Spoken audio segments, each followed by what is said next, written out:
Wel, fel ydych chi'n gwybod, mae Plaid Cymru mewn gwrthblaid yn y cynulliad, a'n gwaith ni ydi dal y Llywodraeth Lafur i gyfri. Ac fel rhan o hynny, mae hi'n ddyletswydd arna ni wneud popeth allwn ni dros gymunedau Cymru. Ac mae hynny'n wir am y trafodaethau cyn y gyllideb hefyd, lle mae Plaid Cymru leni wedi llwyddo i wneud cannoedd o filiynau o bunna o enillion i wahanol bethau. Lawer ohonyn nhw'n deillio o'n manifesto ni yn yr etholiad diwetha, a chael y gorau i Ynys Môn ac i Gymru ydy'n waith i, wrth gwrs.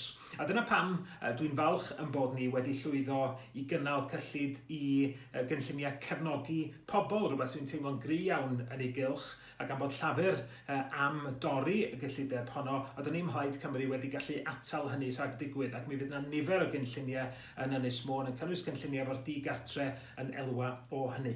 Mae yna arian hefyd i ddatblygu cynllun ar gyfer troi Pont Britannia yn ffordd ddeuol, arian i ddatblygu cynlluniau hyfforddi mwy o feddygon yma yn y gogledd, rhywbeth dwi'n teimlo'n gry iawn amdano fo hefyd. Mae yna arian i'r diwydiant twristiaeth, arian i helpu pobl sydd â problemau iechyd meddwl, hefyd arian i helpu ffermwyr newydd ddod i mewn i'r diwydiant, a llawer iawn mwy na hynny hefyd.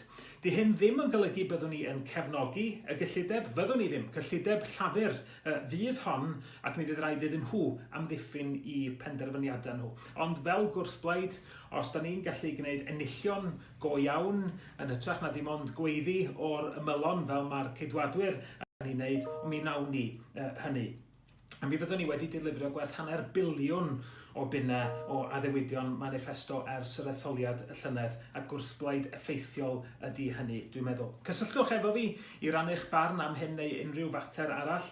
Please do get in touch with your thoughts on this or any other issue. On the budget, I think we have done what people would expect us to do, holding the Labour government to account whilst making hundreds of millions of pounds worth of gains for communities across Anglesey and across Wales. Do let me know what you think.